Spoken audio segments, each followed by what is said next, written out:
This is the story of how a very fat woman called Mrs Lamidi, who worked as a teacher at Shining Light Kiddies Academy, learnt a very bitter lesson.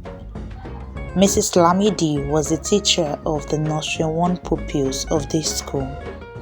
She loved eating and sleeping and nothing else.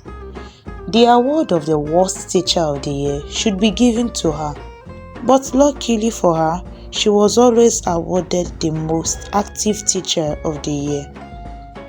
When Mrs Lamidi joined the school, she was a chubby, beautiful woman. But after spending only 8 months in the school, she started getting bigger and fatter. What could have caused this, you may ask? Mrs Lamidi had 22 pupils in her class with no assistant.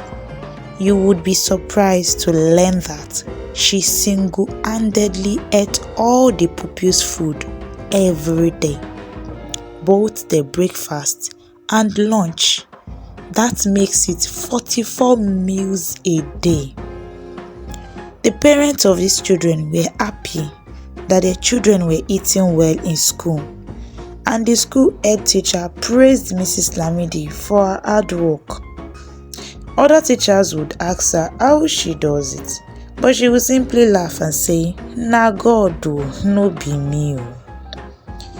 Days when she couldn't finish this food, she would pack them home to eat with her children. Every morning before Mrs Lamidi went to school, she would carry an empty food flask big enough to feed 5 people in her bag. Other teachers thought she brought food from home and hailed her of being rich, because one would wonder, where is she getting money to cook this much? But once it is time for the children's breakfast, Mrs Lamidi would pack all the children's food in her flask and leave barely a spoon in each child's plate to eat.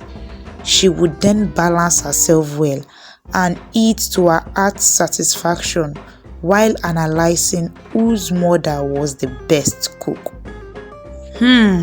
Juliet's mom will always be my favorite jollof rice cook in the world. So sweet, she would say. Then she would go on and taste another child's food and complain that the salt is too much. When she's done eating, she would balance herself well on her chair and take a short nap before resuming her teaching. After teaching for 30 minutes, she would get tired and tell the pupils to drink their juices, which she would have opened earlier and added sleeping pills in each. She and the innocent children would then sleep for hours and wake up few minutes to lunch. As usual, she would pack majority of the food and leave little in the children's plates for them to manage. This continued for a long time, until one day when she was caught by another teacher who worked in the school. That day, Mrs Lamidi was eating a large portion of food comfortably in her class when Mrs Bode entered, clapping and saying, "Well done, nice one, nice one. So you have been stealing your pupils' food and getting big like an elephant, while the rest of us are getting thinner every day and looking like broomsticks." Mrs Lamidi immediately shouted, "What do you mean? I brought this food from my house." But before she could finish her statement, Mrs Bode cut her short. "Oh, is it because your class is the only one at the back of the school and nobody notices you, so you think you are safe? Actually, I wanted to come and borrow your spoon when I saw you pouring the children's food into your flask. Your empty flask, for that matter. Thank God I recorded everything on my phone," she said as she showed Mrs Lamidi her phone. Mrs. Lamidi realized what had happened and started to beg Mrs. Bode to keep her secrets, and she is ready to do anything she wants. Mrs. Bode smiled and asked mischievously, "Anything I want?" Please don't forget to subscribe to my channel if you haven't. And to my subscribers, I say a very big thank you for your support, because I really appreciate you. Thank you. Now back to the story. Mrs. Bode then said with pride, "You will be sharing the food into 2 equal halves. One for me, one for you. You can't be the only one enjoying." And that was how Mrs. Bode joined Mrs. Lamidi in eating the children's food. This went on for 2 months, until a day when Mrs. Lamidi wanted to send movies to herself from Mrs. Bode's phone. Mrs. Bode had forgotten about the video she recorded on her phone. She unlocked her phone and gave it to Mrs. Lamidi and went back to her class. Mrs. Lamidi wasted no time in searching for the video and deleted it permanently immediately she set her eyes on it. After doing this, she went to Mrs. Bode's class with pride and threw the phone at her. "There is your phone, you fool. I have deleted that stupid evidence of yours. And if you think that you can blackmail me, here is a video I recorded of you pouring the children food in your flask also," Mrs. Lamidi said, and didn't bother waiting for Mrs. Bode's response. She was free again and danced for joy. Freedom at last. But a lie cannot go on for years. Mrs. Lamidi's nemesis started when all the children in her class fell sick at the same time.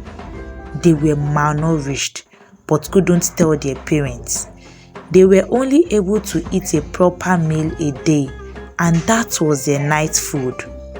One of the parents whose child fell ill had took her son to the hospital, and it was there that she was told that the boy has not been feeding well. She asked how. "I pack full lunch boxes for my son and he finishes everything before coming home. He has never for once returned home with a single grain left in his flask since he entered nursery 1. What could have happened?" The following day, she went to the school to see Mrs. Lamidi, her son's teacher, and explained everything that happened. Mrs. Lamidi cooked up lies about feeding the children well. But when the boy's mother took a good look at the pupils in the class, they weren't looking too well. But Mrs. Lamidi looked like an overfed cow, so she began to suspect her. She knew if she carried the head teacher along, the school would want to cover up for her, because almost all the parents and teachers knew how much she trusted and loved Mrs. Lamidi. She was just too perfect in her eyes. She went back and thought about it for days.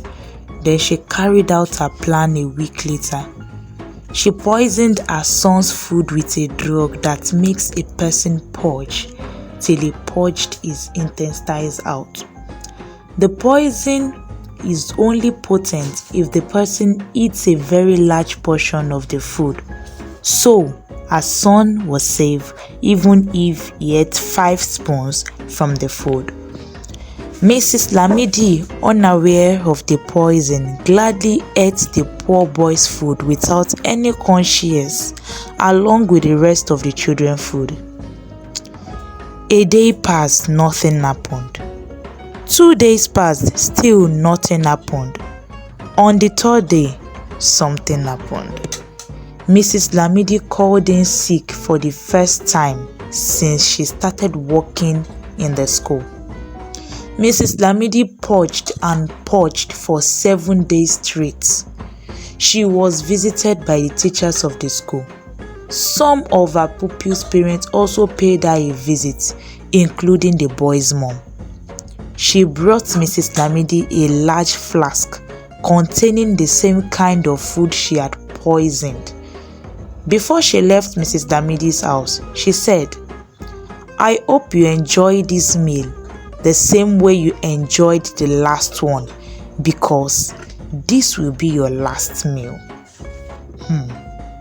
Thank you for listening to my story. I hope you enjoyed it. Kindly hit the like button and don't forget to subscribe and share with your families and friends. Thank you.